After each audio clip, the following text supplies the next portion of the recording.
हरी जय जय राम कृष्ण हरी जय जय राम कृष्ण हरी जय जय राम कृष्ण हरी जय जय राम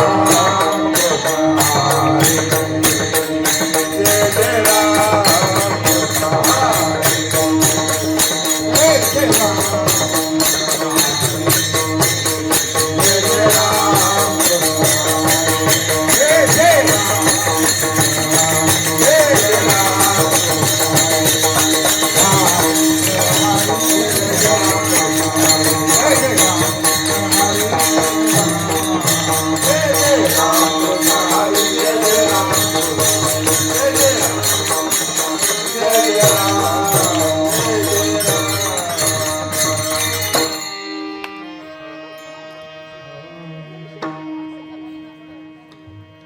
रूप पाहता लोचनी सुख झाले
काय सांगू आता संतांचे उपकार काय सांगू आता संतांचे उपकार काय सांगू आता संतांचे उपकार काय सांगू आता संतांचे उपकार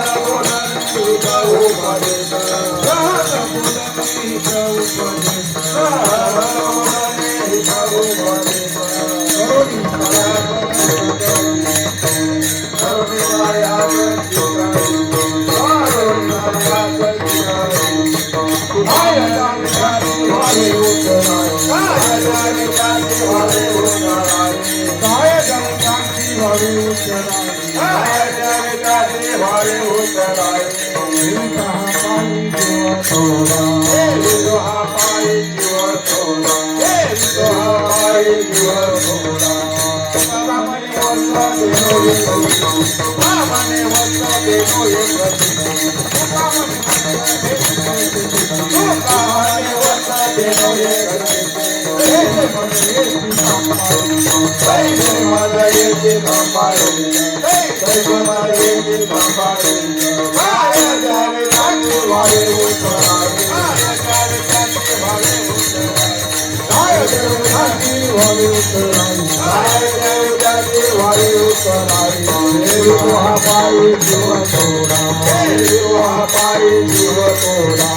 आता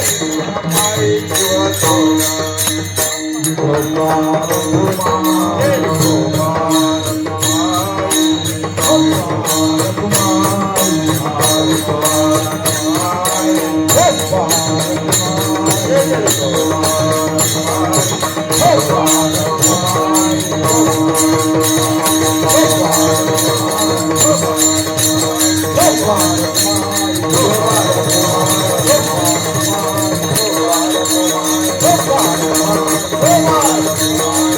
भजन निरंतर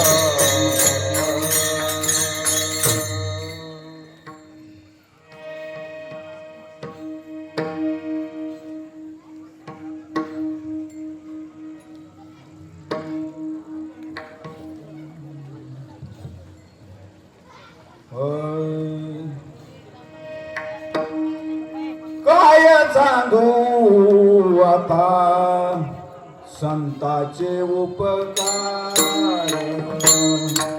काय सांगू आता संतांचे उपकार काय सांगू आता संतांचे उपकार काय सांगू आता संतांचे उपकार काय सांगू आता संतांचे उपकार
काय सांगू आता संतांचे उपकार मज निरंतर जागविती काय द्यावे त्यांची व्हावे उतराई ठेविता पायी जीव थोडा सहज बोलणे हित उपदेश करुणी सायास शिकविती काय द्यावे त्यांची व्हावे उतराई ठेविता पायी जीव थोडा तुका म्हणे वत्स धेनु वेच चित्ती तैसे मज येती सांभाळीत काय द्यावे त्यांशी व्हावे उतराई ठेविता पायी जीव थोडा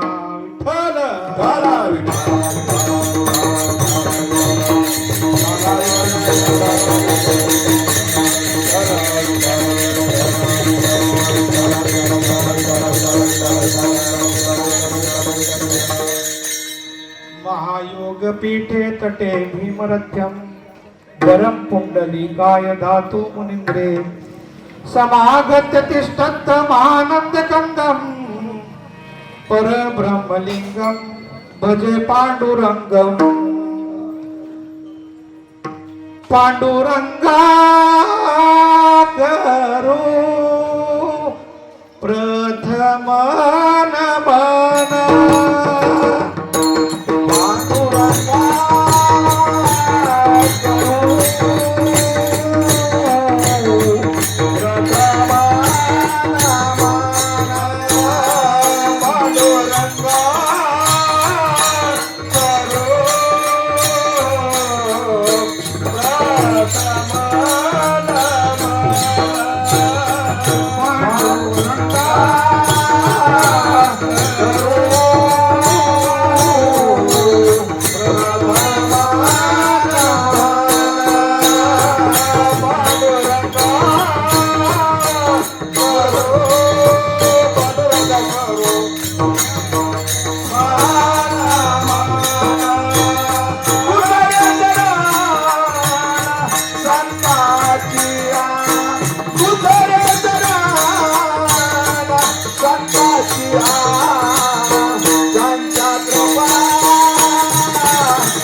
समचरण कमल सरोजम सांद्रनीला बुधाभम जगन्वीत पाणी मंडना मंडनानाम तनुरतोषि माला कंजनम कंजनेत्रम सदय धवलहासम विठ्ठलम चिंतयामि।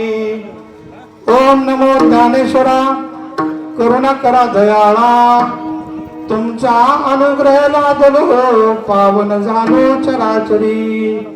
मी कला कुसरी काहीच नेणे बोलतो वचने अतिभाविका एका जनार्दनी तुमचा दास त्याची आस पुरवावी। विठ्ठल विठ्ठल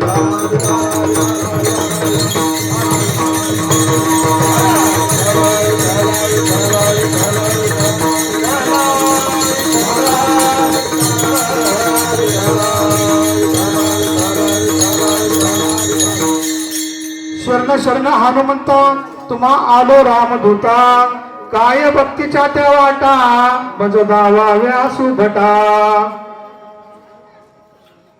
प्रस्तुत प्रसंगी आज या ठिकाणी कीर्तन सेवेसाठी अर्थात निरूपणासाठी मी जो निवडलेला अभंग आहे संत तुकोबारायांच्या गाथेतील अतिशय सोपा अभंग सगळ्यांच्या परिचयाचा सगळ्यांचा पाठ असलेला अभंग निवडलेला आहे। संत तुकोबाराय म्हटलं जातं की संत तुकोबाराय वारकरी संप्रदायातील कलशस्थानी विराजमान असणारे एक महान संत, 5व्या वेदाचे निर्माते आणि पांडुरंग परमात्म्याचे निस्सीम भक्त, देहूचे साधू तुकाराम महाराजांच्या गाथेतील हा अत्यंत साधा सरळ आणि सोपा अभंग आजच्या कीर्तन सेवेला अर्थात निरूपणाला निवडलेला आहे। विठ्ठल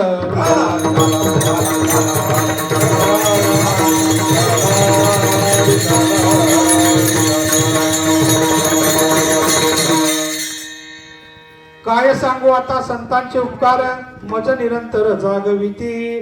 काय द्यावे त्यांशी व्हावे उतराई ठेविता पायी जीव थोडा। सहज बोलणे हित उपदेश करुणी सायास शिकविती। काय द्यावे त्यांशी व्हावे उतराई ठेविता हा पायी जीव थोडा। तुका म्हणे वत्स धेनुवेचे चित्ती तैसे मज येती सांभाळीत।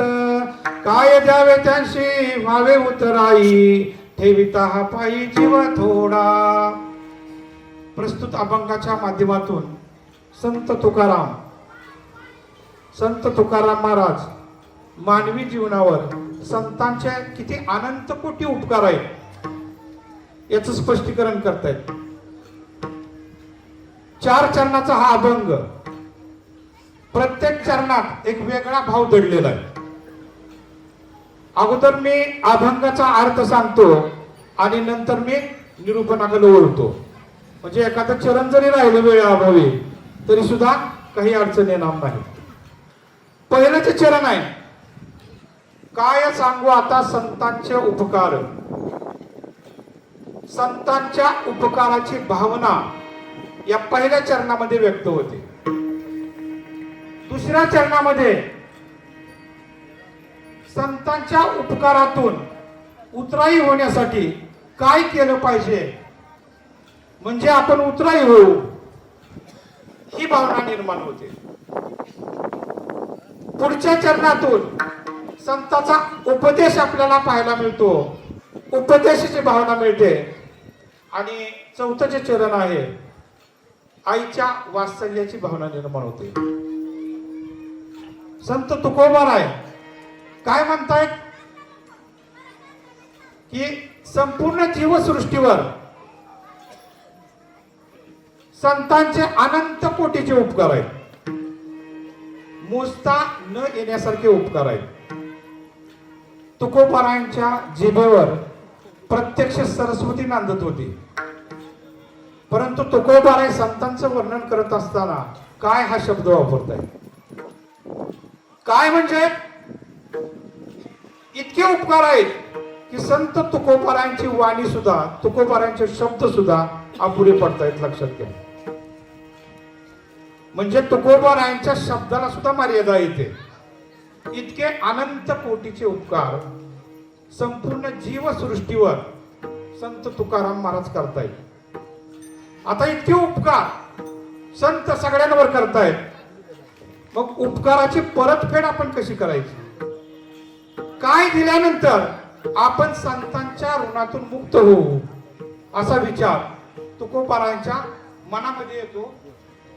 आणि ते काय म्हणतात, काय देऊ त्याशी व्हावे उतराई, ठेविता हा पायी जीव थोडा.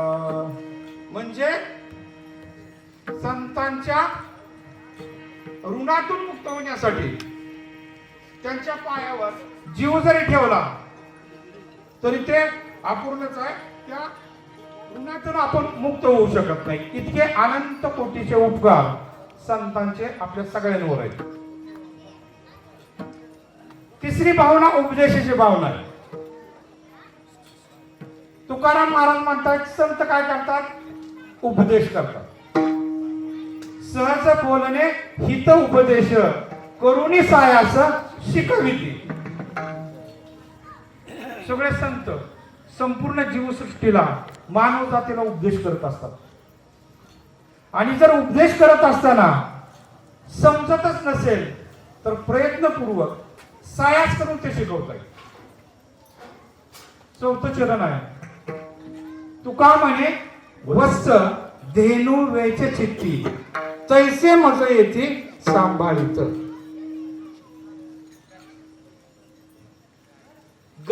गायचं उदाहरण दिले बघा इथं. गाय वासरावर खूप प्रेम करत असते. चरायला जरी गेली तर तिचं सगळं लक्ष आपल्या वासराकडे असतं. म्हणजे तिचं लक्ष चरण्याकडे कमी पण वासराकडे जास्त असतं. आईचं सुद्धा तसंच आहे. मूल जर अंगणाच्या बाहेर गेलं तर आई कासावीस होते. म्हणजे मातृत्वाची भावना चौथ्या चरणामध्ये तुकोबाराय व्यक्त करतायत. म्हणजे संतांमध्ये मातृत्व आहे. म्हणून संत तुकाराम, ज्ञानेश्वर माऊलींना माऊली म्हटलंय. लक्षात घ्या, ते आई होतात आणि वडील होतात. सरळ सरळ या अभंगाचा हा साधा आणि सोपा अर्थ आहे. विठ्ठल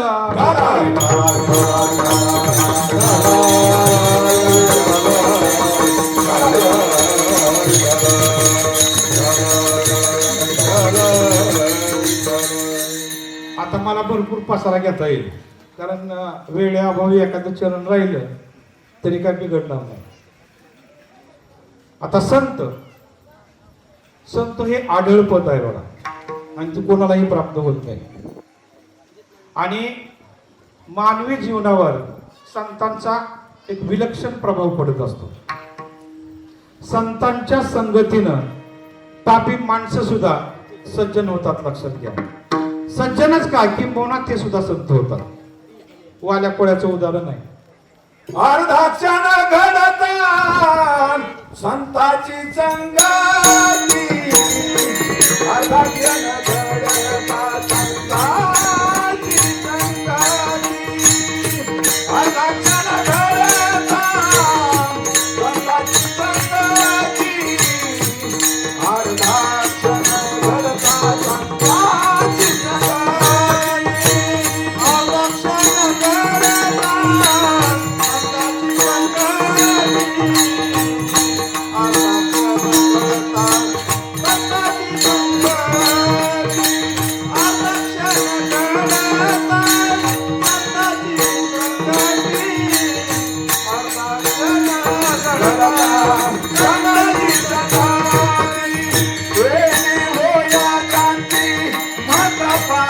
हो तेने होय शांती मत बापा संत संग देई संत संग देई संत संग देई संत संग देई संत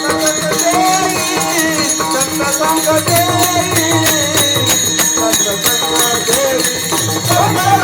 देई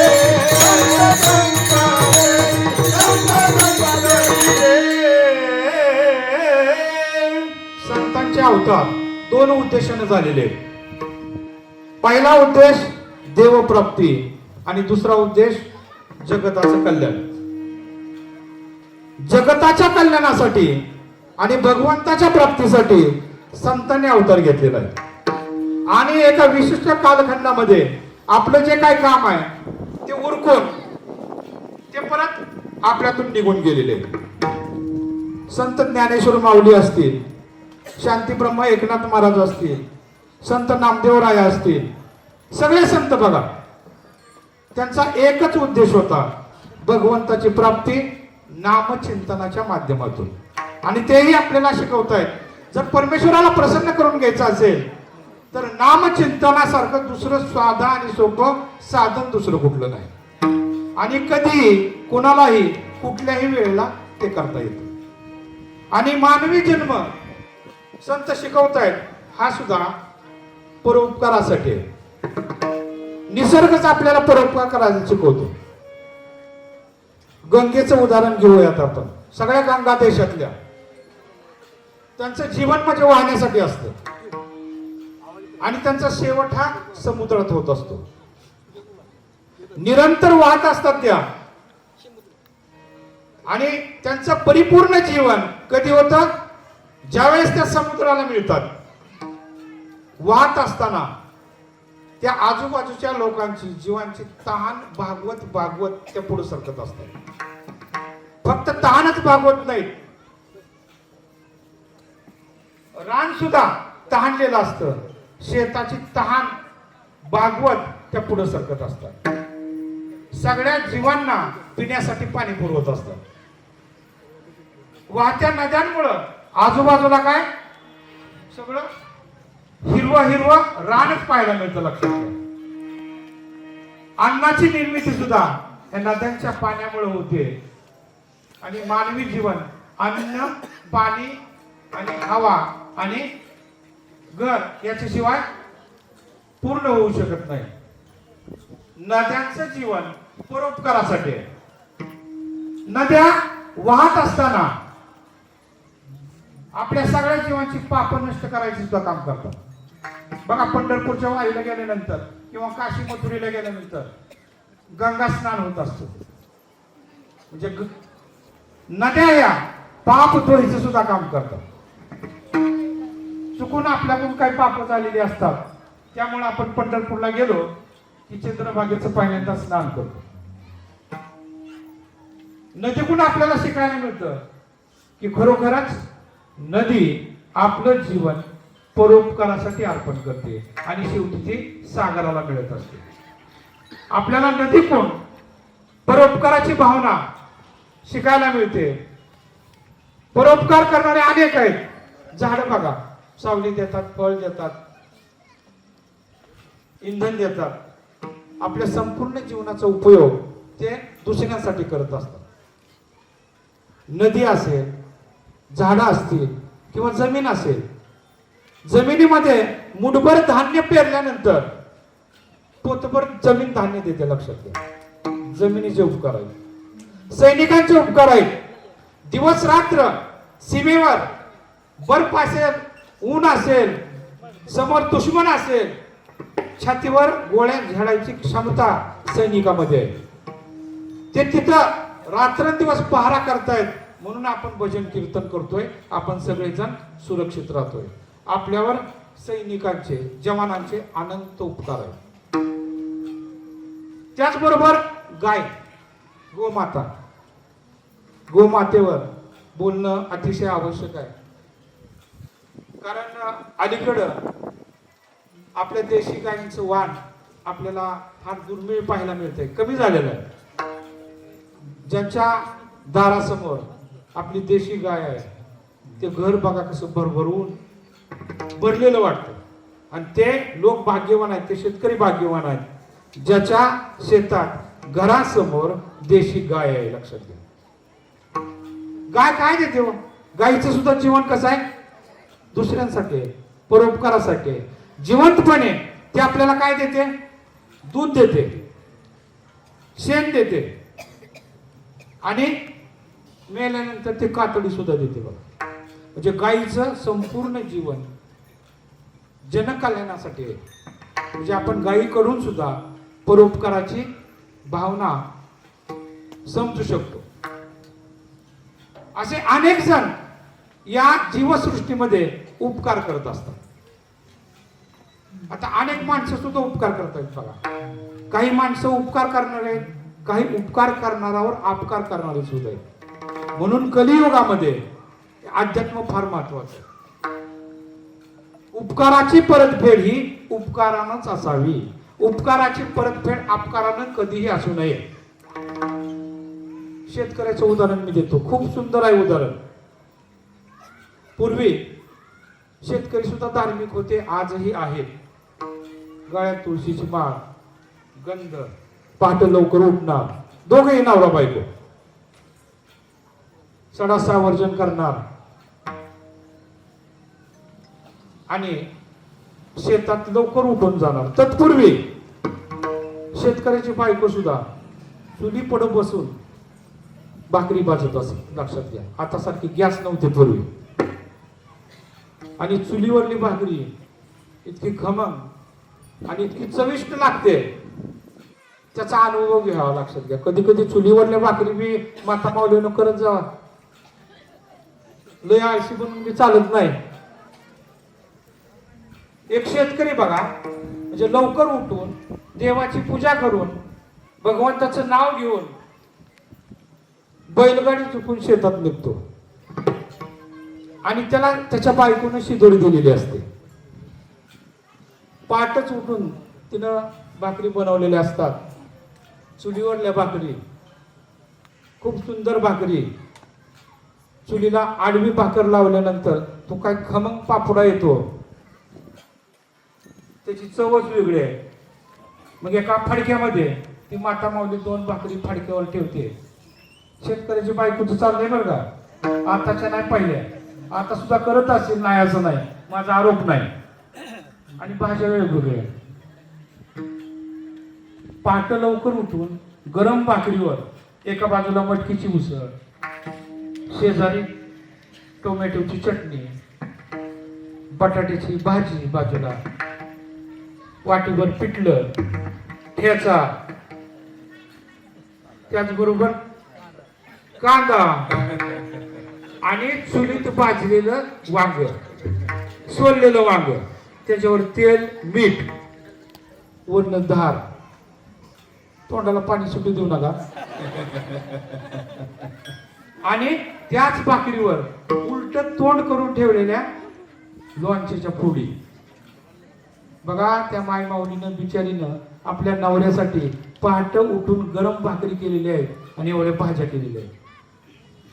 दुसरी भाकरी छत्रीसारखी ती वर अशी झाकत असते. लक्षात घ्या. आणि ते चिरगुट असं घट्ट बांधते. ती शिदोरी पिशवीत भरते आणि आपल्या मालकाला देते. मालक बी गाडीच्या खुटल्याला ती पिशवी अडकत असतो बघा. आणि शेत त्याचं थोडं लांब असतं. आणि बैल, गावरान बैल एकदा झोपली की त्यांना सांगावं लागत नाही कुठं जायचं. म्हणजे बैलांनी सुद्धा नियम पाळलेले आहेत बघा, जे माणसाने पाळलेले नाही. खडबड खडबड खडबड रस्ता, बैलजोडी निघाली चांगल्या वाजतच. अर्ध्या तासाने शेतात हा शेतकरी पोचतो. तत्पूर्वी त्या शेतकऱ्याने पहाटच त्या बैलांच्या वैरणीची व्यवस्था केलेली असते, पाणी दाखवलेलं असतं. शेतात गेल्यावर सुद्धा ती आपली शिदोरी आंब्याच्या झाडाला तो असे अडकवत असतो. एक डेरा भरून आंब्याखाली ठेवतो, परत बैलाला पाणी लावतो आणि मग कामाला सुरुवात करतो. 7ला काम सुरू होतं. शेतात तो शेतकरी 5 तास राबतो, लक्षात घ्या. 7 ते 12 घामाने ओला चिंब होतो, कष्ट करतो, लक्षात घ्या. इतकी मेहनत करतो की त्याला कडकडून भूक लागते. दुपारची वेळ होते, परत बैल सोडतो, बैलांना पाणी दाखवतो, वैरण टाकतो, नंतर हातपाय धुतो, डेऱ्याजवळ येतो, शिदोरीचं गाठोडं खाली काढतो, हातपाय तोंड देऊन सगळं, बरं का. त्याला खूप भूक लागलेली असते आणि ती शिदोरी ते भडक सोडतो, तो गाठी बांधलेली असते त्या बायकोने. शिदोरी सोडल्यानंतर सकाळी पहाटे भाकरी केलेल्या, भाज्या केलेल्या आणि बैलगाड्याच्या हादऱ्यानं जेवढ्या भाज्या आहेत ना, ते एकमेकात अशा काही मिक्स झालेल्या असतात. काय काय घातलं होतं त्या भाकरीवर? मटकीची उसळ, बटाट्याची भाजी, टोमॅटोची चटणी, बाजूला वाटीभर पिठलं, त्याचबरोबर वांग्याचं भरीत, सोडलेले वांग्याचं. परत सांगतो, मी काय विसरत नाही. मिरच्याचा ठेचा, कांदा, लोणच्याच्या उलट्या तोंड करून ठेवलेल्या फोडी. आता बघा, 5-6 तासानंतर त्यांचा कार्यक्रम वेगळाच झालेला असतो. टमॅटोची चटणी बटाट्यात घुसलेली असते, पिठल्याचा आर्क खालच्या भाकरीने सगळा शोषून घेतला. टमाट्यानंतर काय कबड्डी चालू केलेली असते, आणि सगळ्या भाज्यांनी माकलेली जी भाकरी आहे ना, अरे काय चव त्याची. तोंडाला पाणी सुटू देऊ नका बरं का. आणि अनुभव घ्या आपण, कधी कधी आपल्याला भाजी आवडत नाही, पण भाकरीनं ओढून घेतलेला रस्सा जो असतो ना भाकरीत मिसळलेला, तो खूप आवडतो. शिदोरी सोडलेली आहे आणि शेतकरी धार्मिक आहे, देवाचं नाव घेतो, आपल्या पात्राभोवती असं पाणी फिरवतो, देवाला नमस्कार करून म्हणतो की देवा, तुझ्यामुळेच मी माझं पोट भरतोय, माझ्या कुटुंबाचं पोट भरतोय. किती कृतज्ञ भाव आहे, लक्षात घ्या. आणि शिदोरी सोडलेली असते, पहिला घास असा तोंडात घालणार तेवढ्यात तिथं एक याचक येतो, तो 4-5 दिवसाचा भुकेलेला असतो, आणि तो विनंती करतो की दादा, मी तुम्हाला सकाळपासून पाहतोय, आता 12-12:30 वाजलेले आहेत, तुम्ही इतकी मेहनत करताय, कष्ट करताय, परंतु मी 4-5 दिवसाचा उपाशी आहे, मला चतकोर भाकर मिळेल का? शेतकरी त्या व्यक्तीकडे बघतो, आणि शेतकरी उदारच आहे, हो, दयाळूच आहे, लक्षात घ्या. जे काय शेतकरी देत असतो आगाऊच देत असतो, लक्षात घ्या. मग हा बिचारा धार्मिक प्रवृत्तीचा, त्याला असं वाटतं की आपण सकाळी खातो, दुपारी खातो, संध्याकाळी खातो, एवढी गरम भाकरी, एवढ्या भाज्या, हा 4-5 दिवसाचा उपाशी आहे, सगळीच शिदोरी त्याच्या समोर ठेवतो. तो 10-15 मिनिटात सगळ्या भाकऱ्या आणि भाज्या फस्त करतो, पाणी पितो, शांत होतो, आणि जेवण झाल्यानंतर ढसढसाच रडायला लागतो. तो भुकेला रडतोय, याच्यात नवल नाही. नवल शेतकऱ्यामध्ये, तो सुद्धा ढसढसा रडायला लागतो, लक्षात घ्या. म्हणजे कधी कधी रडण्यात सुद्धा समाधान असतं, देण्यात सुद्धा समाधान असतं. शेतकरी म्हणतो, मला आजपर्यंत खाण्यात कधीच मजा आली नाही किंवा आनंद वाटला नाही, पण आज तुला खाऊ घालण्यात आनंद वाटलाय. म्हणून माणसाने देत जावं. माणूस सुद्धा, शेतकरी सुद्धा उपकार करतो, लक्षात घ्या. काय सांगू आता, संतांचे उपकार. विठ्ठल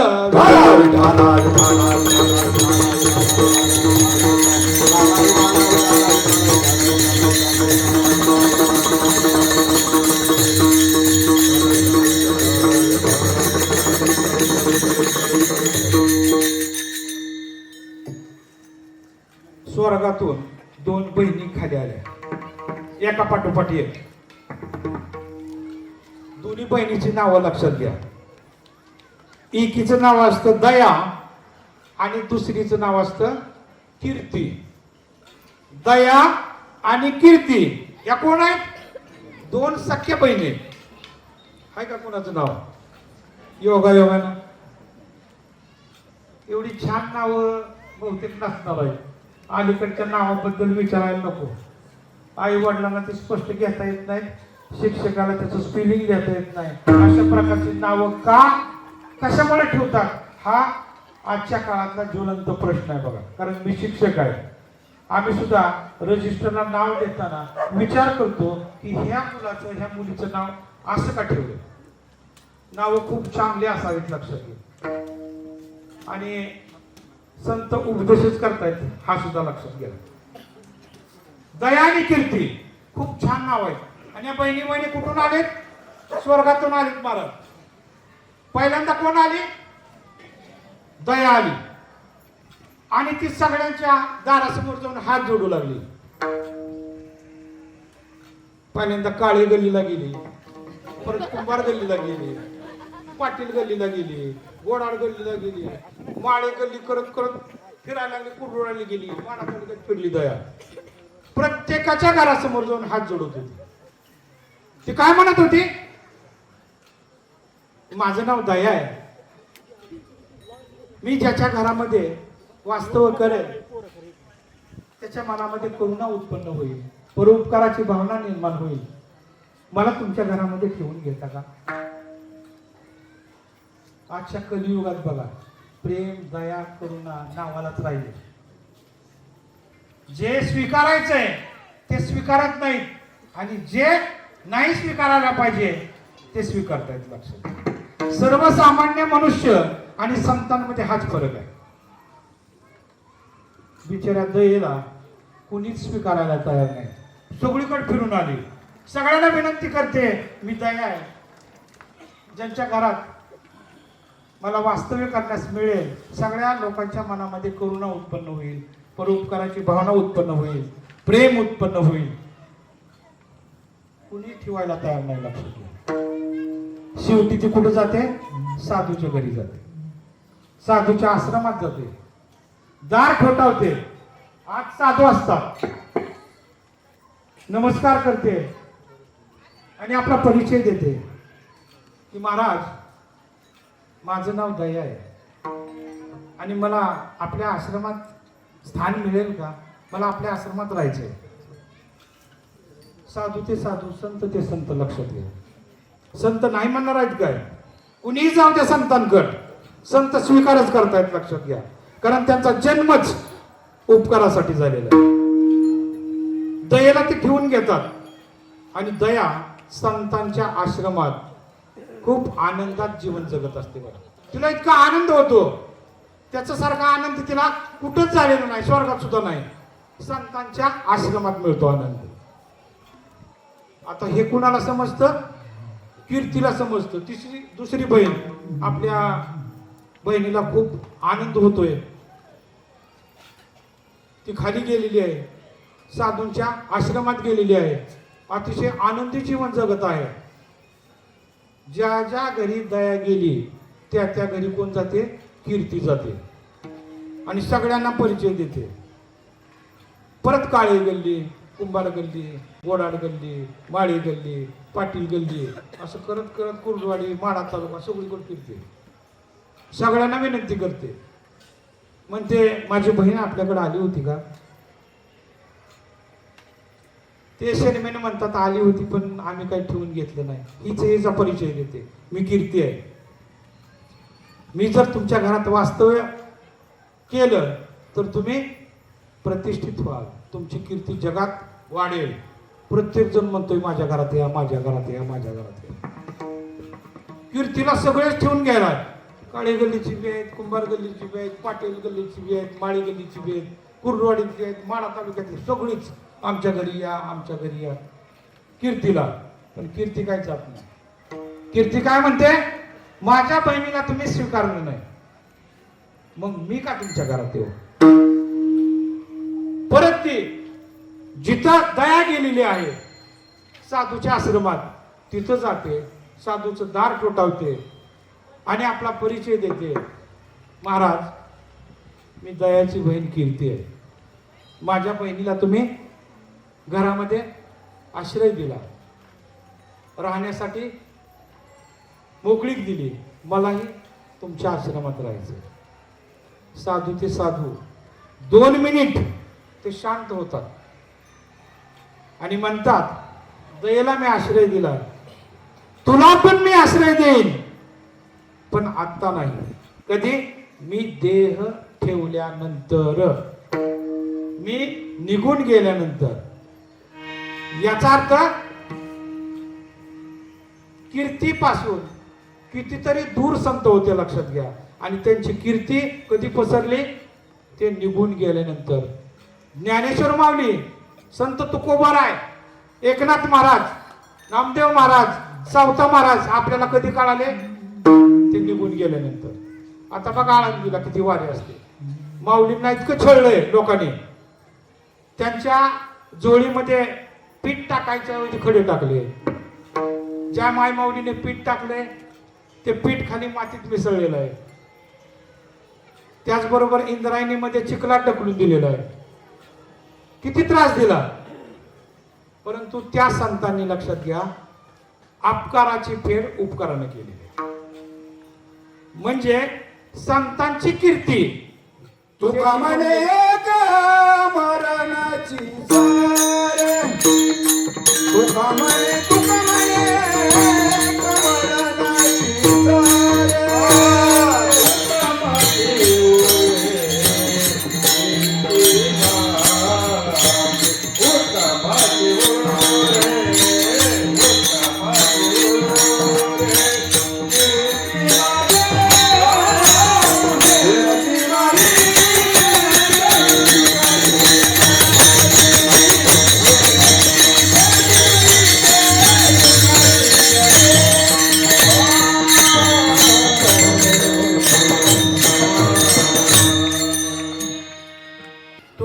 माझ्या आश्रमात जागा मिळेल, पण कधी? मी देह ठेवल्यानंतर, आता नाही. गेले दिगंबर ईश्वर, गेले दिगंबर ईश्वर विभूती, गेले दिगंबर ईश्वर विभूती, गेले दिगंबर ईश्वर विभूती.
ज्या लोकांनी त्रास दिला,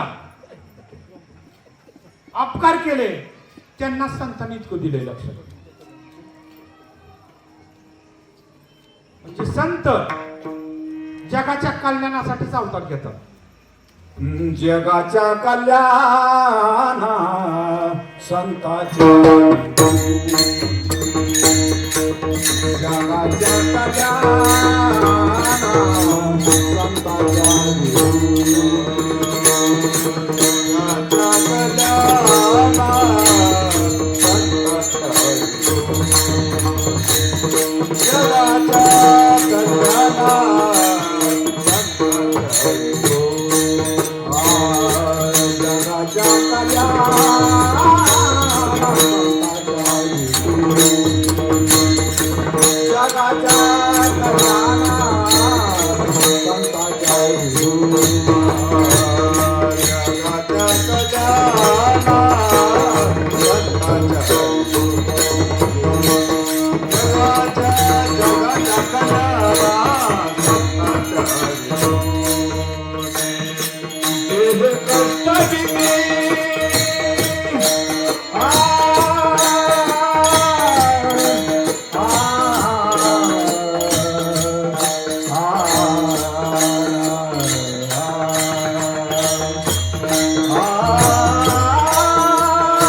छोटीशी मुक्ताबाई मांड खाऊ घालणार होती, लक्षात घ्या. पण समाजाने तिला काही खापर मिळू दिलं नाही. आणि तत्कालीन समाजाला ज्ञानेश्वर माऊलींची ताकद त्याचा अंदाजच नव्हता. माऊलींनी काय केलं, पाठीवर अग्नी निर्माण केला आतून, लक्षात घ्या. पाठ तव्यासारखी लाल बुंद झाली आणि मुक्ताबाईला म्हणाले, बाज माझ्या पाठीवर मांड. म्हणजे ज्ञानेश्वर माऊलींनी प्रचंड अग्नी निर्माण करून तव्यासारखी लाल बुंद पाठ केली. मुक्ताबाई मांड पाठीवर बाजत होती, लक्षात घ्या. विसोबा साठीनं बघितलं, काय काय खोडी लोक असतात बघा, खोड्या तर करायच्या आणि परत काय झालंय म्हणून बघायचं. कलियुगात बरीच लोक असे सप्त्यात वर्गणी देणार नाहीत, सप्ताह बंद पाडायचा सुद्धा गुपित प्रयत्न करणार, आणि बंद नाही पडला किती चांगला चाललाय हे बघायसाठी सुद्धा उपस्थित राहणार. लक्षात इथलं मी सांगत नाही, बाहेर गावचं, लक्षात आलं का. कसा इचकुपा झालाय, मी कसा इचकुपा केलाय हे बघण्यासाठी सुद्धा आज कलियुगात लोक आहेत. चांगल्यालाही नावच ठेवतात, वाईटाचं तर काय सांगायलाच नको. लक्षात घ्या, माऊलींनी पाठीवर मांड बाजलं, लक्षात घ्या. आणि विसोबासाठी विसोबा खेचर बघत होते. मुक्ताबाईने खिडकीतून बघितलं, कोण आले, ज्यांनी खापर मिळू दिलं नाही तेच आले. मुक्ताबाई काय म्हणते बघा, काका आलात काय, या की मग बसा पंक्तीला. लक्षात घ्या, ज्या माणसानं खापर मिळू दिलं नाही त्या माणसाला पंक्तीला बसून ज्ञानेश्वर माऊलींच्या पाठीवर मांड खाऊ घातलंय. लक्षात घ्या, काय सांगू आता, संतांचे उपकार. छोटीशी मुक्ताबाई आहे. सांगायचं तात्पर्य म्हणजे ज्या ज्या लोकांनी संतांना त्रास दिला त्या त्या लोकांवर संतांनी उपकार केलेले आहे. आपण सर्वसामान्य माणसं आहोत, आपण संत नाही. आपल्याकडून कोणाला उपद्रव होऊ नये, आपल्याकडून उपकार नाही झाले तरी चालतील, पण आपल्याकडून कुणाला त्रास होता कामा नये. एवढं जरी आपण अध्यात्मातनं शिकलो तरी खूप काही शिकलो असं म्हणायला काय हरकत नाही. आजचा जमाना बदललाय बघा जरा, आणि मोबाईलचा जमाना आहे. मला एक दोन जणांनी आपल्याच गावाच्या फरमाईश केली ती, जरा हसवा थोडे म्हणून, आणि हसवायची गादी नाही तरी पण प्रयत्न करतो थोडस. कारण कसं आहे माहिती आहे का, सगळं अध्यात्म ऐकून ऐकून काही लोक बोर होत असतात, आणि वर्तमान समाजावर सुद्धा थोडस बोलावं लागतं. मोबाईलमुळे इतकी पिढी बिघडलेली आहे. आता शिक्षण व्यवस्थेमध्ये आम्हीच विद्यार्थ्याला मोबाईल आणायला प्रतिबंध घालत होतो, परंतु शासनाने कोरोनापासून काय केलंय, प्रत्येक विद्यार्थ्याला मोबाईल कंपल्सरी केला. Online teaching. मोबाईल जेवढा चांगला आहे तेवढा वाईट आहे राजानो, लक्षात घ्या. मी माता माऊल्यांना आणि माझ्यापेक्षा वरिष्ठ किंवा माझ्यापेक्षा लहान असणाऱ्या सगळ्या बहीण भावांना सांगतो, त्याचा वापर करा, आज काळाची गरज आहे, पण एका मर्यादेतच. लहान मूल रडायला लागलं तरी आई त्याला मोबाईल देते, लक्षात घ्या.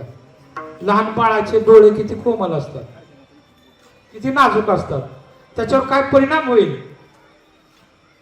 याची काळजीच करत नाही, आणि ते लहानसे बी ते मोबाईल खेळत असतं बघा. आणि कौतुकाने आपण सांगत असतो की बघा की आमचा पिंट्या किती मोबाईल मस्त खेळतोय बघतोय, पण त्याचे घातक परिणाम आपल्याला कालांतराने पाहायला मिळणार आहेत. लक्षात, मोबाईलचा वापर जरूर करा, पण योग्य वेळेला आवश्यक असेल त्यावेळेला. पण आम्ही बघतो बघा, रेल्वे स्टेशन असेल, बस स्टँड असेल, बाजारात सुद्धा मोबाईल शिवाय माणसाला चैनच पडत नाही. कुठलाही पाहुणा घरात आला, थोड्या वेळ बसतो, पाणी पिल्यानंतर तो इतका बेचैन झालेला असतो, कारण त्याच्या मोबाईलची बॅटरी उतरलेली असते. महाराज कृष्ण महाराज लगेच ती म्हणतो 3 पिनचा चार्जर आहे का तुमच्याकडे, म्हणजे गप्पा गोष्टी राहिल्याच. आणि या मोबाईलमुळे प्रेम कमी झालंय बरं का. आणि जे आहे मोबाईल वरचं प्रेम ते भंकस आणि नाटकी आहे. कोण कुणाकडे जात नाही. ती लहान मुलं माझ्या समोर बसलेली आहेत. मामा येतो का घरी, मावश्या येते त्या घरी, मावश्या येत असलेल्या बहुतेक मधनं काय काम असलं तर. मामा मावश्या आत्याकडे तर काय कोणाचं लक्षच नाही. एकदा लगीन होऊन तिकडे गेली, तिकडे झाले त्या वाटण्या, तिच्या समोर प्रश्न पडतो जायचं कोणाकडे. आणि घरोघरी मोबाईल आहेत बघा, सगळी मोबाईल मध्येच आहे. सांगावं लागतं बंद करा ते अजून. आणि त्या मोबाईलमुळे भांडणं लागायला लागले अनेक कुटुंबात. आणि बारकी पिल्ली तर इतकी पुढे गेलेली आहेत, लक्षात घ्या.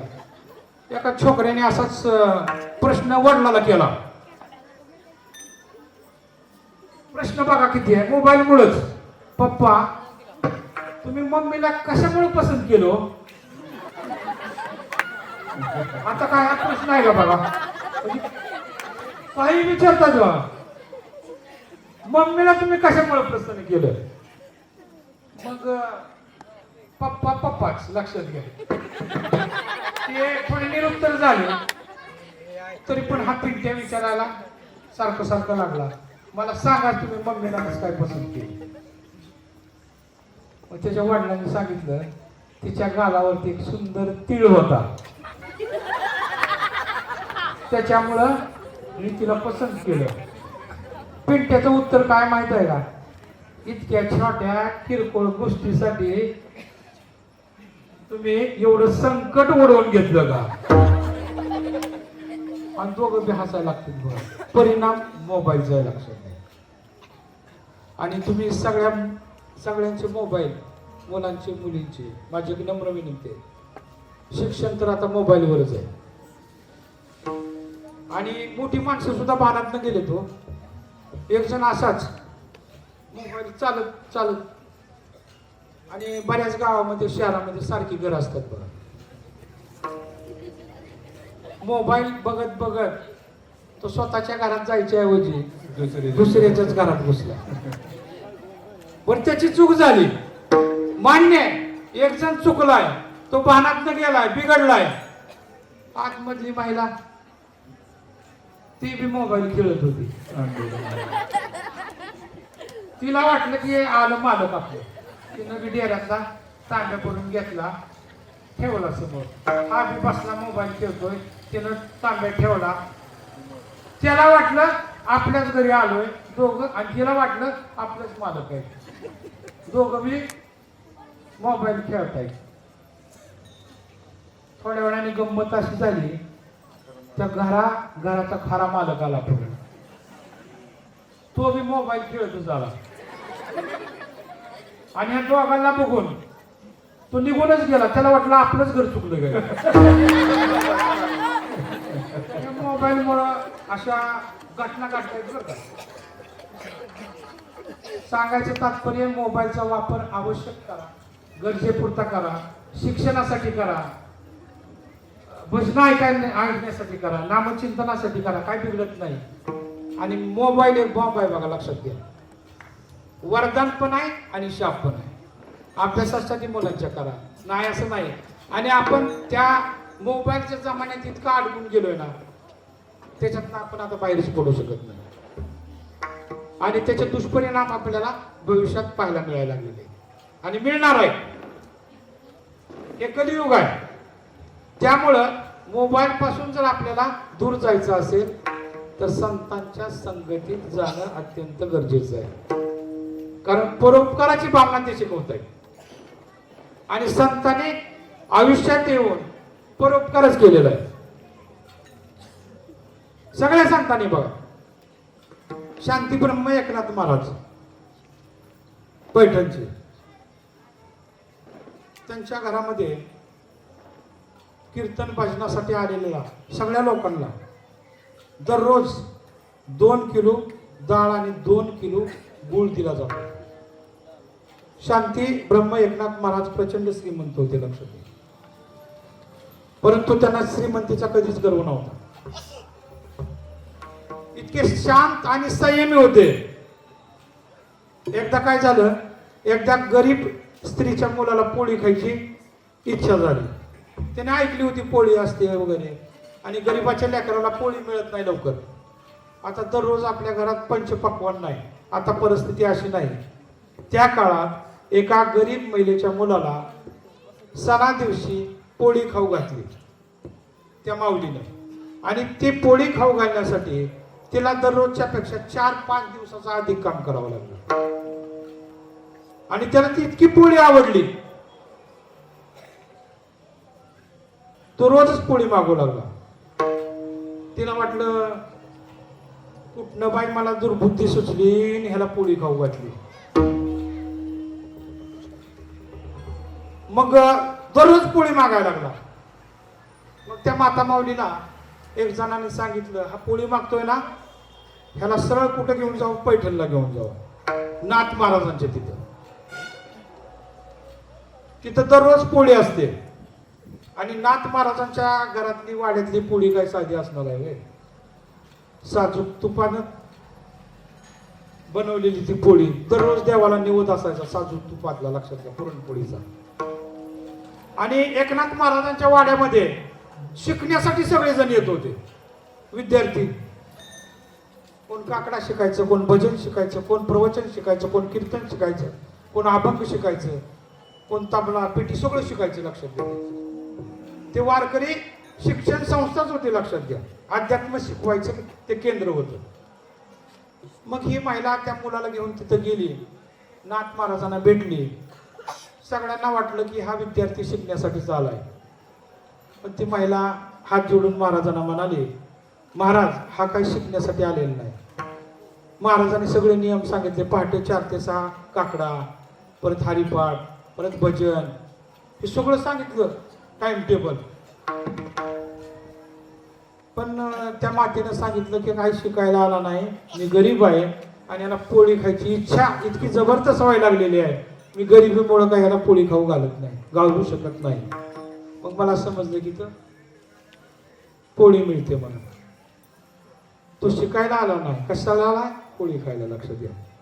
शांती ब्रह्म एकनाथ महाराजांनी सांगितलं त्याला राहू दे इथंच. आता त्याचं काय काम? दररोज देवाला निवद दाखवायचा आणि तुपातली पोळी खायची, लक्षात. इतकी आवडलेली पोळी, दररोज 3 टाइम त्याचं कामच, खाया आणि सोया, दुसरं काहीच करायचं नाही. 3 टाइम पोळ्या खायच्या आणि निवांत झोपायचे. येते वेळी असा सडसडीत होता, लक्षात घ्या. 5-6 महिने त्याची तब्येत अशी काय झाली, परत ही आई त्याला बघायला आली, लक्षात घ्या. तिचं लेकरू तिच्या समोरून तिला धडकून गेलं तरी कळाना, कारण असं बंब्याच्या बंब्या झालं होती, लक्षात घ्या. परिणाम कशाचा? पोळीचा, लक्षात घ्या.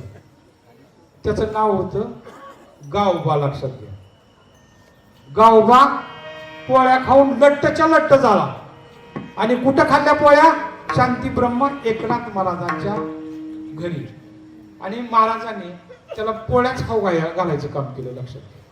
बाकीचे विद्यार्थी सगळे शिकत होते आणि हा पोळ्या खात होतो. 3 टाइम पोळ्या खायचा. वजन वाढलं, उंची वाढली, आई सुद्धा त्याला ओळखीन असं झाली. आणि काय ना, निवांत तो तिथं राहिला.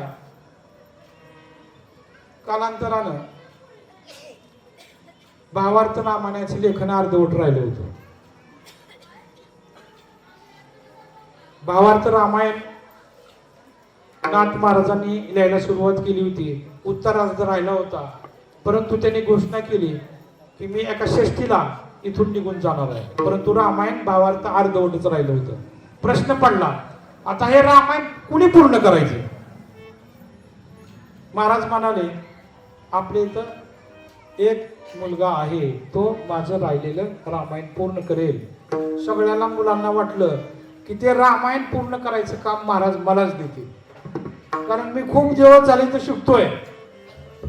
प्रत्येकाला वाटायला लागलं एकनाथ महाराज मलाच ते लिहायला देतील, परंतु शेवटी त्यांनी सांगितलं की गावभर रामायण लिहिलं. लक्षात घ्या, जो पोळ्या खायला आला त्यांनी रामायणाचा उत्तरार्ध लिहिलेला. लक्षात घ्या. काय सांगू आता, संतांचे उपकार मज निरंतर जागविती. जगाला जागवायचं काम संतांनी उपकार करत करत केलेलं आहे. आता जागवायचं म्हणजे नेमकं काय करायचं.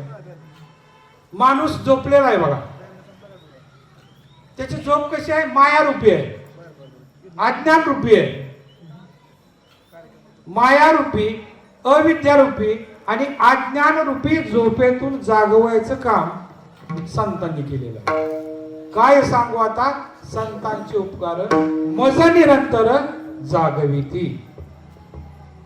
याचा अर्थ संतांनी आणि महापुरुषांनी सगळ्यांना जागवायचं काम केलं. छत्रपती शिवरायांनी तर जे झोपलेले होते त्यांना जाग केलं, उठवलं, बसलेल्यांना उभं केलं आणि उभ्यांना पळतं केलं. लक्षात घ्या. त्यामुळं स्वराज्याची निर्मिती छत्रपती शिवराय करू शकले. सांगायचं तात्पर्य, स्वराज्याची निर्मिती झाली म्हणून आज आपल्या प्रत्येकाच्या दारामध्ये तुळस आहे आणि मंदिरावर कलश आहे. लक्षात घ्या.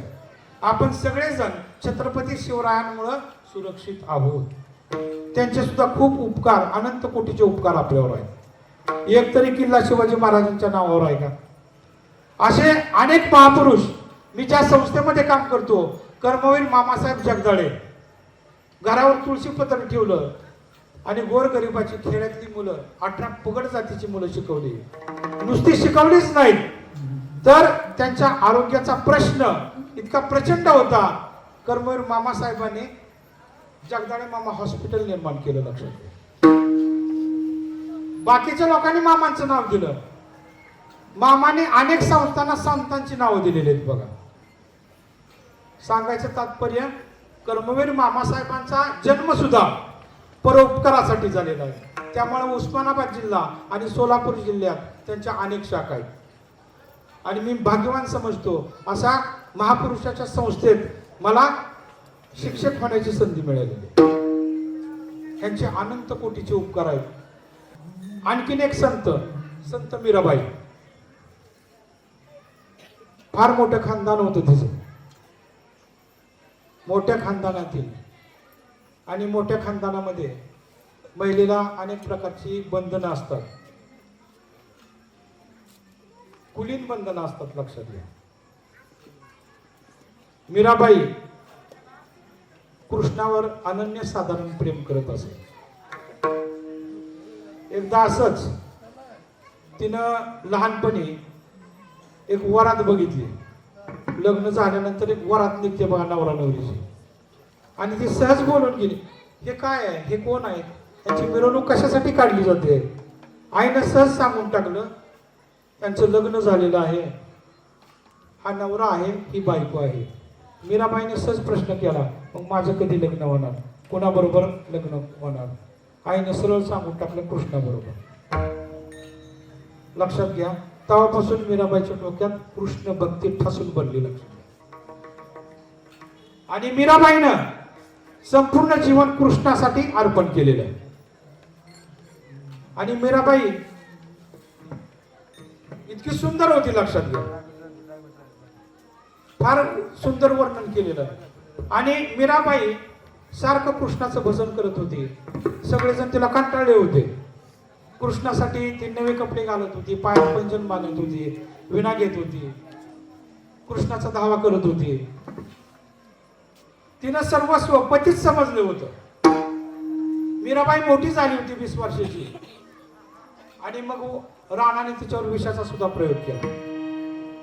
सगळेजण वैतागले की काय पिला म्हणून. आणि मीराने काय केला, तो विषाचा ग्लास ओठाशी लावला आणि घट घट सरबत पिल्यासारखं पिली. लक्षात. विष काय करतं, माणसाला मारतं, पण मीरेला विषानं मारलं नाही. लक्षात. मीराबाई जवळ जी कृष्णाची मूर्ती होती ती काळी ढिकर पडलेली. लागते एवढी भक्ती मीराबाईची होती. आणि मीराबाईला सगळ्यांनी वाळीत टाकलं होतं. म्हणजे तिचं जेवणाकडे सुद्धा लक्ष लागत नव्हतं, ती उपाशी राहत होते. परंतु सतत नामचिंतन, नामस्मरण. मग एक महिला तिला दररोज डबा बनवून ती देत होती. लक्षात घ्या, तिला दया आली. समाजामध्ये बऱ्याच दयाळू महिला असतात बघा. एखादी जर उपाशी राहत असेल तर घरच्या भाकरी बनवून ते पौष्टिक करत असेल. मग एका गरीब महिलेला वाटलं की मीराबाईला कोणच खायला देत नाही, फक्त भजन करते. मग तिनं दररोज नियमच केला की दररोज मीराबाईला डबा करून द्यायचा. बरेच दिवस चालले. एके दिवशी ती डबा तयार करून देणारी आजारी पडली. तिला बाहेर जावं लागलं आजारपणामुळं. मग आता मीराबाईला डबा कोण देणार? मग त्या गरीब महिलेचा एक तरुण मुलगा होता. त्या तरुण मुलाला डबा घेऊन मीराबाईकडे पाठवलं. लक्षात. आणि मीराबाई काय साधी होती काय? लक्षात घ्या, इतकी सुंदर मीराबाई होती, वर्णन केलेलं आहे बघा.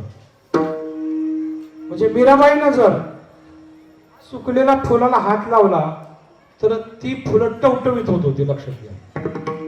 आणि मीराबाईनं जर पान खाल्लं तर तिच्या काळातून ते पान दिसत होतं. एवढी सुंदर मीराबाई, राजघराण्यातील ही मुलगी. आणि ह्याने बघितलं की मीराबाईला बघितल्यानंतर मीराबाई पाहिल्यानंतर त्याच्या मनामध्ये विषय निर्माण झाला, आपलं लग्न अशा सुंदर महिलेशीच व्हायला पाहिजे. हा पण लग्नाचा होता. तिच्या प्रेमात पडला तो. आता ही एक मार्गी प्रेम आहे. लक्षात घ्या. आणि ते पण संतांवर. मीराबाई संत होते. लक्षात घ्या. घरी आला आणि आईला म्हणू लागला मी लग्न करेन तर मीराबाईशीच करेन. तिच्या आईला वाटलं आता ही पिढा आली का परत अजून. आपण गरीब आहोत, सामान्य कुटुंबातील आहोत. ती मीराबाई संत आहे, खानदानी कुटुंबातली आहे. अरे ती तुझ्या बरोबर लग्न कसं करेल? नाही म्हणला, मी केलं तर लग्न तिच्याशीच करेन, नाहीतर मी राहणार नाही. कुठल्याही मातेला लक्षात घ्या, मुलगा प्रिय असतो. लक्षात. मग एके दिवशी डबा घेऊन ती महिला मीराबाईकडे आली. मीराबाईनं प्रश्न केला, आज तुम्ही कोमेजलेलं दिसता. ती म्हणाली काय करावं, एक अडचण आहे, सांगावी तर कशी? मीराबाई म्हणाल्या काय अडचण असेल ते सांगून टाका. नाही पण मला नाही सांगू वाटत. मग तरी पण मीराबाई म्हणत होते सांगाच. मग त्या महिलेने सांगितलं, माझा मुलगा परवा डबा घेऊन आला होता, तुमच्या सौंदर्यावर एवढा मुग्ध झालाय की तो हट्ट धरूनच बसलाय की मला मीराबाईशीच लग्न करायचे, नाहीतर मी निघून जाईन. मीराबाई संत होत्या. लक्षात घ्या. सगळ्यांवर संत उपकार करतात. काय नाही, साधा प्रश्न आहे म्हणल्या मीराबाई. जेव्हा सांगा त्यांना मी तुमच्या मुलाबरोबर लग्न करायला तयार आहे. त्या मातेला काहीच कळणार, आपण कोण, किती गरीब आहोत. आणि संत मीराबाई माझ्या मुलाशी लग्न करायला तयार झाले. घरी आल्यानंतर मुलाला म्हणते तुझी समस्या मी सोडवलेली आहे, मीराबाई तुझ्याशी लग्न करायला तयार झालेली आहे. त्याची बोट आकाशालाच लागतात बघा, इतका आनंद होतो त्याला, तो उड्याच मारायला लागतो. मग मीराबाईकडे घेऊन ती माता त्या तरुणाला घेऊन जाते.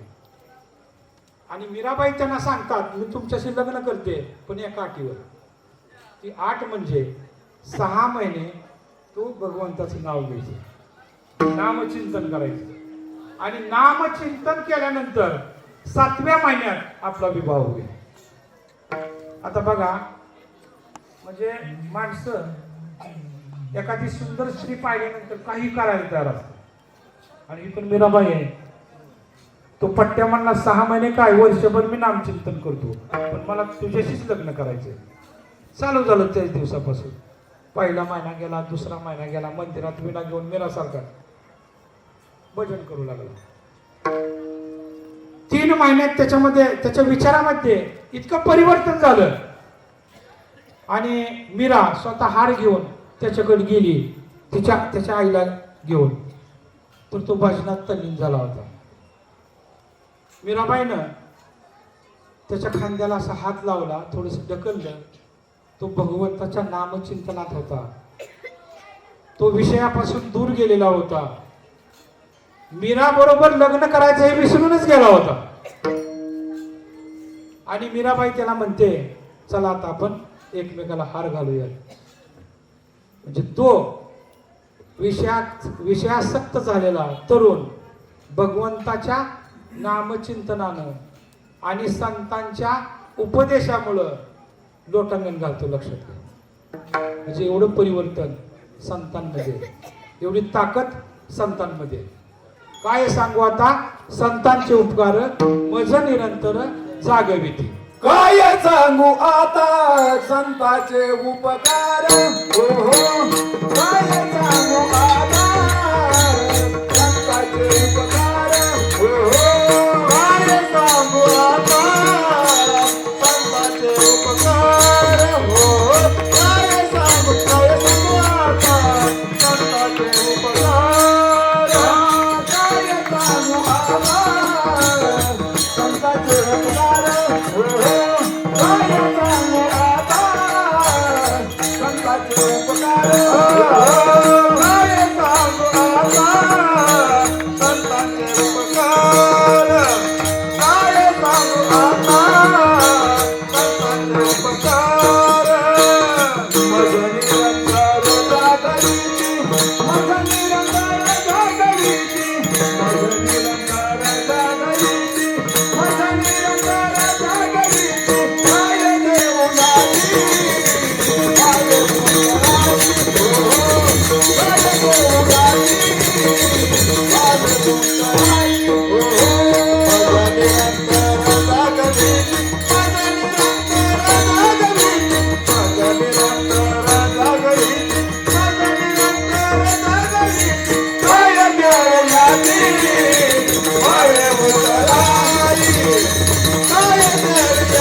आतापर्यंत आपण अनेकांचे उपकार पाहिले. उपकार तिघजण करत असतात बघा. देव भक्तावर करतो, आई लेकरावर करते आणि संत सर्वांवरच करतात. ज्या वेळेस वडील निघून जातात त्यावेळेस माणसाचा आधारवड नष्ट होतो. आणि ज्या वेळेस आई निघून जाते त्यावेळेस प्रेमाचा सागर चाटून जातो. आईचे आपल्या लेकरावर उपकार असतात, लक्षात घ्या. आणि कुठली आई आपल्या लेकरावर किती प्रेम करते आणि हे निस्वार्थ प्रेम असतं, लक्षात घ्या. लग्न मंडपामध्ये सगळेजण नवीन कपडे घालून सज्ज असतात, अक्षता हातात असतो, संगीत सुरू असतं, मस्त मध्ये आनंद घेत असतात. नवरा नवरी करवल्या, पाहुणे रावळे गप्पामध्ये. पण त्या नवरीच्या आईकडे कुणाचंच लक्ष नसतं. मंगलाष्टिका चालू होतात आणि ती माता, मुलीची आई, तुळशीला पाणी घालत असते बघ. तिच्या हातामध्ये कळशी असते आणि ती कळशीनं पाणी घालत असते. आणि तिला हुंदका आवडत नाही. तिच्या डोळ्यातून गळा गळा गळा अश्रू वाहत असते. आणि ती तुळशी माईला प्रार्थना करते. तिच्याकडे कोणाचंच लक्ष नाही. ती तुळशीला पाणी घालत असते आणि तिच्या डोळ्यातून अश्रू वाहत असतात. आणि तुळशी माईला प्रार्थना काय करते, हे तुळशी माई, माझ्या लेकीचं आयुष्य तुझ्यासारखं अत्यंत पवित्र आणि मांगल्यमय शेवटपर्यंत राहू. कशासाठी? लेकरासाठी. लक्षात घ्या. म्हणजे प्रत्येक आई आपल्या मुलावर जीवापाड प्रेम करत असते बघा. आईचं महत्व आई निघून गेल्यावर कळतं, वडिलांचं महत्व वडील निघून गेल्यावर कळतं. आई माझी मायेचा सागर दिला तिने जीवना आकार मायेचा सागर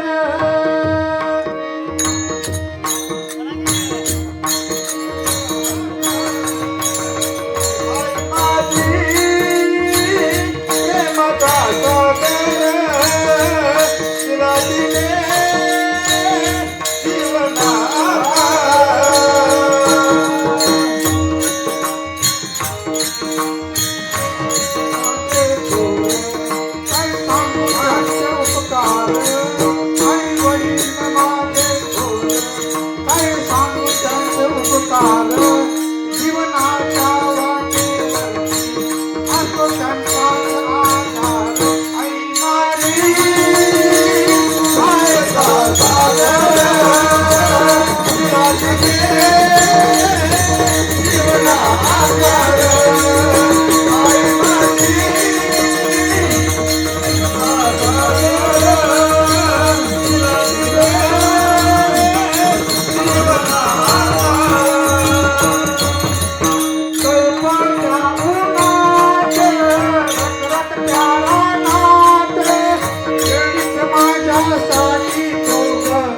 कष्टाच्या नामात इंग्लिश माझ्यासाठी तुझ कष्टाच्या नामात कधी येईल मुठभर घास कधी घडेल तुला उपवास कधी मिळेल मुठभर घास कधी मिळेल मुठभर घास आई माझी मायेचा सागर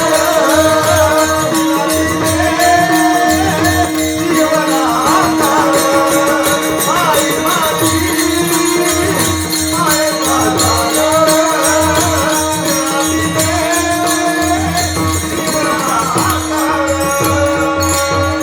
जगण्याची तू चांगली दिसे भगवती गोर चांगली दिसे जगण्याची गोर जगण्याची तू चांगली दिसे जगण्याची गोर जगण्याची चांगली दिसे जगण्याची गोर शीतल तुझी छाया मला हवीच जीवनभर शीतल तुझी छाया मला हवीच जीवनभर तुझी छाया मला हवीच जीवनभर शीतल तुझी छाया मला हवीच जीवनभर शीतल छायेमध्ये मी आयुष्य जिंकवेन आई देवापाशी मीच मी तुलाच मी माझी आई माझी मायेचा सागर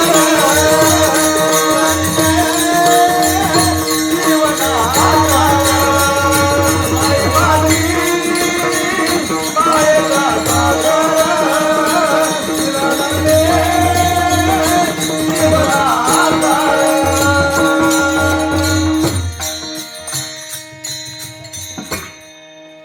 रामनवमी जवळ आलेली आहे आणि प्रभू रामचंद्रावर आणि हनुमंतावर बोलणं अतिशय गरजेचं आहे.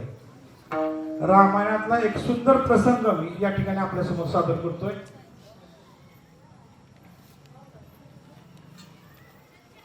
रामायण युद्ध संपलं आणि युद्ध संपल्यानंतर युद्धामध्ये ज्याने ज्याने सहकार्य केलं अशा सगळ्यांना बक्षीस द्यायचे ठरवलं. लक्षात घ्या. मग नीळ नळ जांबवंत सुग्रीव सगळे गोळा झाले होते. अनेक बक्षीस द्यायची ठरलेली होती. लिस्ट तयार झाली होती आणि सगळ्यांना ओळीनं बक्षीस देण्यात आली. बघा म्हणजे उपकारातून उतराई होण्याची भावना देवाकडे सुद्धा आहे. या सगळ्यांनी आपल्याला सहकार्य केलेलं आहे. त्यांना आपण काहीतरी दिलं पाहिजे. म्हणजे उंचे वस्त्र असतील, पाद्यपूजन असेल, गंगाजल असेल, थाटात त्यांचा सत्कार करण्यात आला. प्रत्येकाला काही ना काही देण्यात आलं. मग सीता माता निरीक्षण करत होती. त्या लिस्टमध्ये सगळ्यांची नावं होती, फक्त हनुमंताचं नाव नव्हतं लक्षात. मग ती थोडीशी नाराज दिसली प्रभू रामचंद्रांना. आणि प्रभू रामचंद्रांना प्रश्न केला सीतामातेनं, तुम्ही एवढा थाटात कार्यक्रम केला आणि बायकोंचा राग पती ओळखतात बघा, चेहऱ्यावरूनच ओळखतात. तो तर देव आहे प्रभू रामचंद्र, लक्षात घ्या. सीतामाता नाराज आहे. आणि सीतामातेने सांगितलं, सगळ्यांना दिलंय पण माझ्या हनुमंताला काहीच दिलं नाही, ज्याने फार मोठं काम केलंय. ती काय करते, तक्रार करते प्रभू रामचंद्राकडे. आणि प्रभू रामचंद्र प्रत्यक्ष देव काय म्हणतोय, हनुमंताला देण्यासारखं माझ्याकडे काही एक नाही, काहीच नाही, माझी पात्रता नाही हनुमंताला देण्यासारखी, म्हणून मी काही देऊ शकलो नाही. मग सीतामाता काय करते, नवरत्नाचा हार हनुमंताला भेट देते. हनुमंत तो नवरात्राचा हार घेऊन झाडावर जातात. सगळे बघतात, सगळी वानरं जमलेले. आणि हनुमंत काय करतात, त्यातला प्रत्येक मणी फोडतायत दातानं आणि खाली टाकून देत आहेत. त्या मण्यामध्ये बघतायत काय ते. बाकीची सगळी सांगतात, सीतामाता ते काय करायला लागले. सीतामाता प्रश्न करते हनुमंताला, अरे हनुमंतराया, तुला मी नवरत्नाचा हार दिलाय आणि तू फोडायला लागला. हनुमंत उत्तर देत आहेत, लक्षात घ्या. हनुमंत म्हणतायत की त्या मण्यामध्ये मी राम आहे का नाही ते पाहतो. ज्यामध्ये राम नाही ते कुचकामे आहे, माझ्या काहीच कामाचं नाही, म्हणून मी हे टाकून देतो, लक्षात घ्या. सीतामाता म्हणाले, तुझ्या शरीरात तरी राम आहे का. हनुमंतराय म्हणाले, होय माझ्या शरीरात सुद्धा राम आहे, लक्षात घ्या. त्यावेळेस हनुमंतराय छाती पाडून दर्शन देतात. छातीमध्ये फक्त राम नसतात, राम, सीता आणि भरत असतात, लक्षात घ्या. हा, राम, लक्ष्मण आणि सीता असतात. सांगायचं तात्पर्य, खूप चांगलं भजन आहे बघा. आता ते माझं पाठ जरी नसलं तरी कडवं म्हणतो, श्रीराम जानकी बैठे हैं मेरे सीने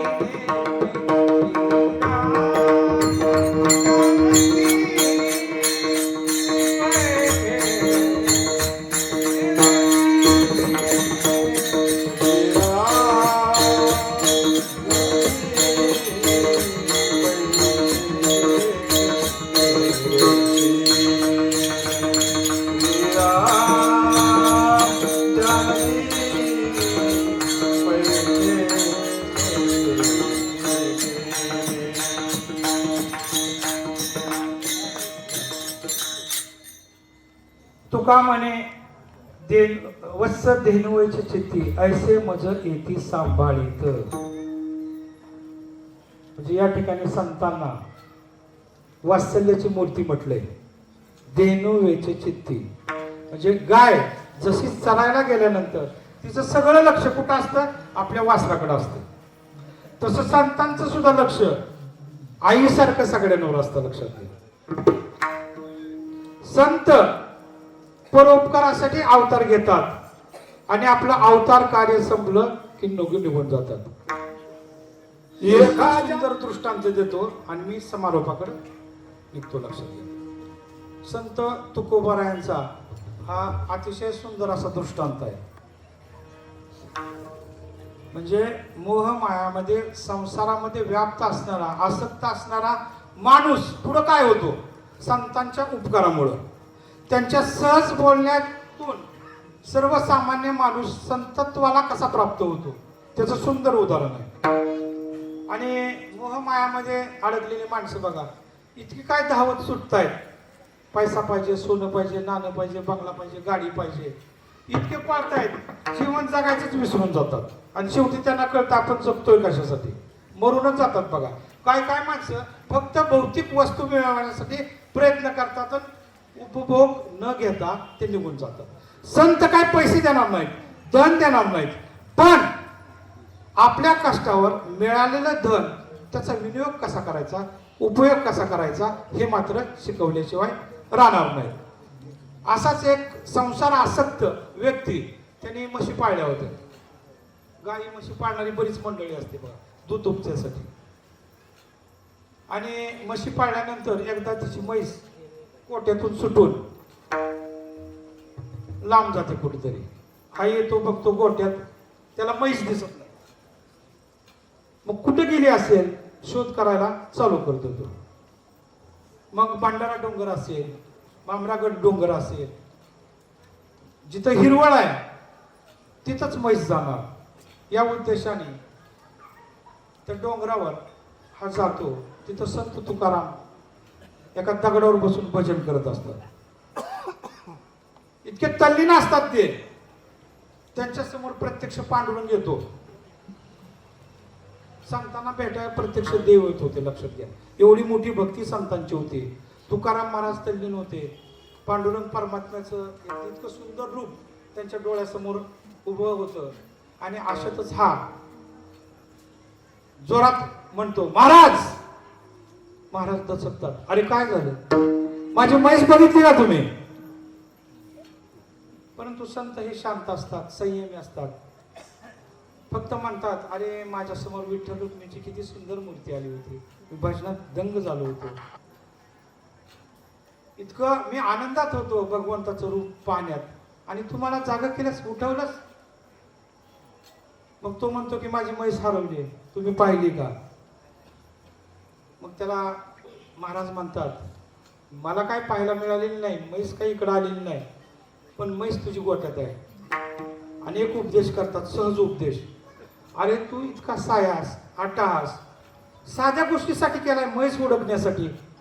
एवढा जर सायास अट्टहास देवासाठी केला असता तर देव भेटला असता. सहज बोलत उपदेश आहे, लक्षात घ्या. जा, गोठ्यात म्हैस आहे. तो परत जातो, गोठ्यात पाहतो, घरात गोठ्यात म्हैस दिसते. बायकोला विचारतो, अगं आत्ता म्हैस नव्हती ना, आत्ता कसं काय आली?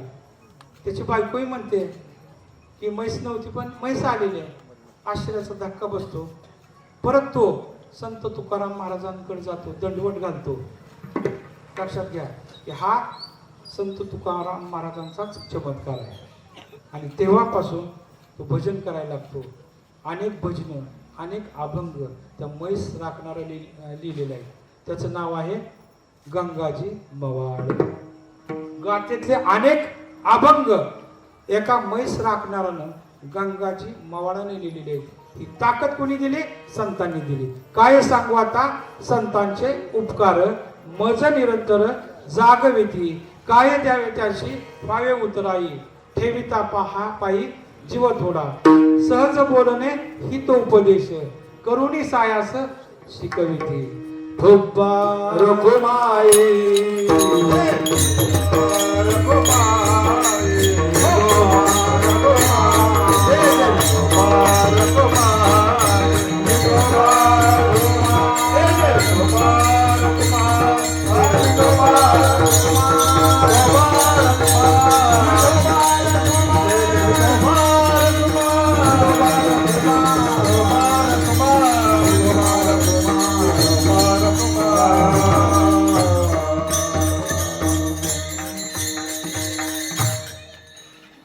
एक 5 मिनिटं आणखी थोडासा सारांश अभंगाचा.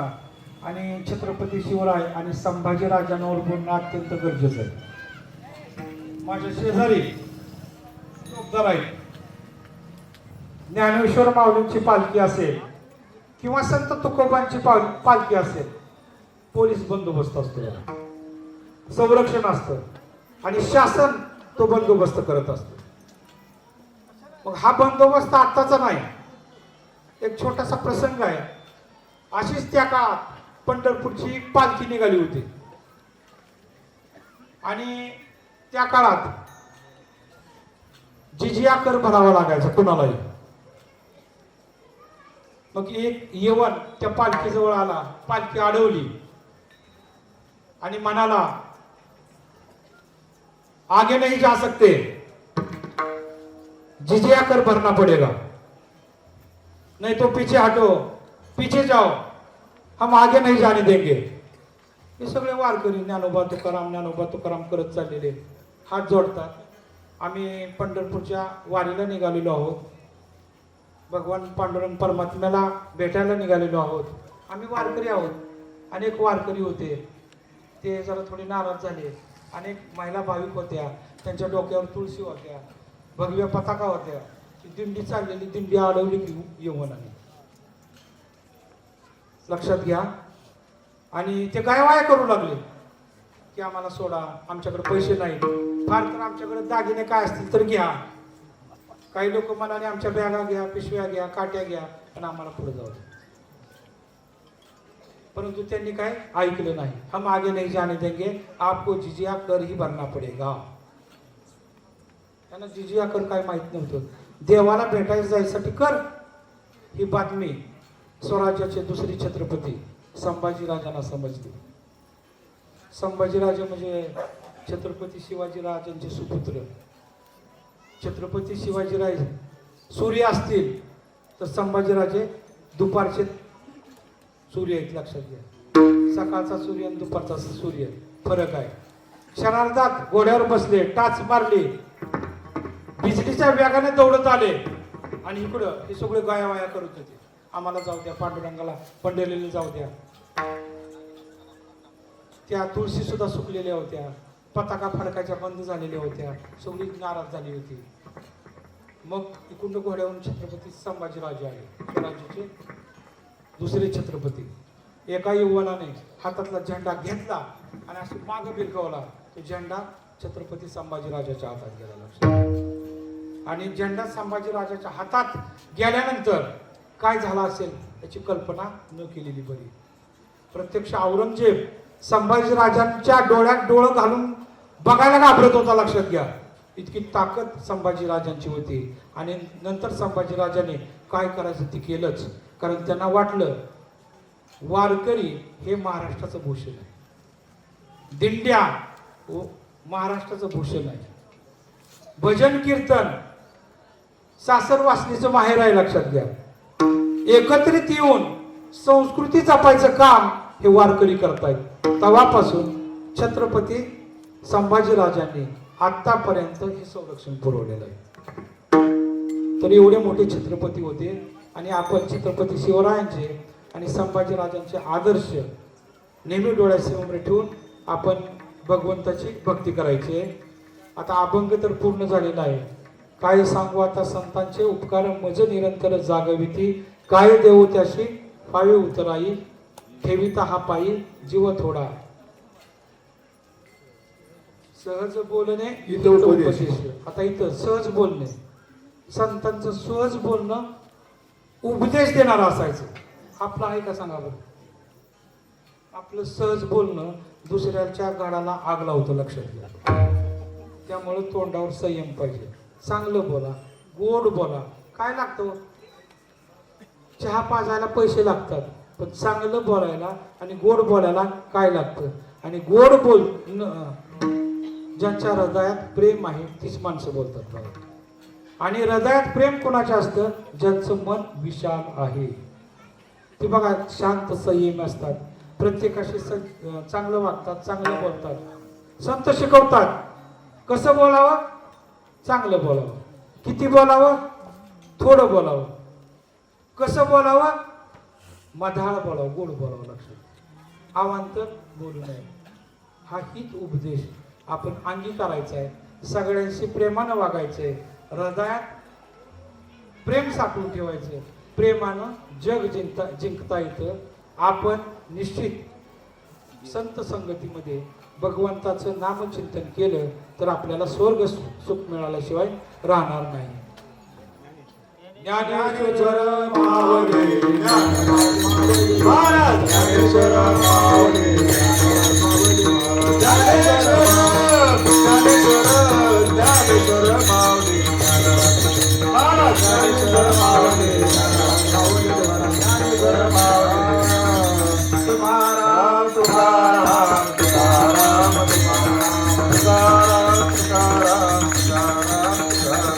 तुकाराम तुकाराम तुकाराम तुकाराम तुकाराम तुकाराम.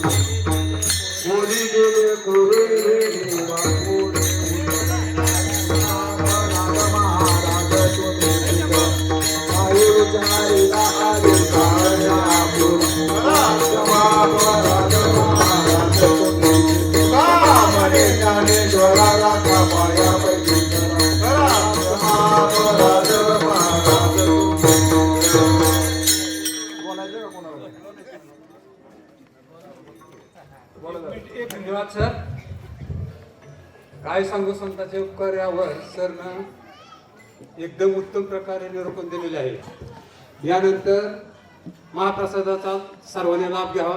राहिलेल्या सूचना पंक्ती बसल्यानंतर देण्यात येते. ज्ञानदेव तुकाराम, ज्ञानदेव तुकाराम, तुकाराम तुकाराम तुकाराम तुकाराम तुकाराम. हरे राम राम राम हरे हरे, हरे कृष्ण कृष्ण कृष्ण हरे हरे.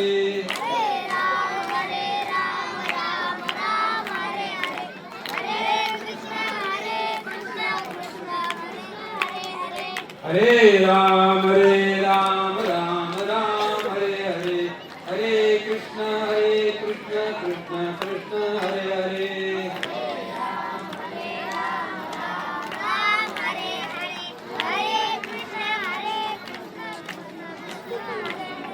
हरे राम हरे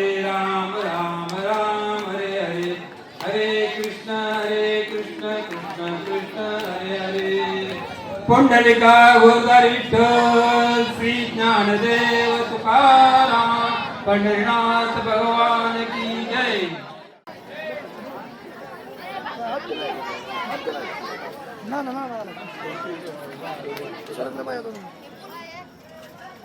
जाऊ पलीकडे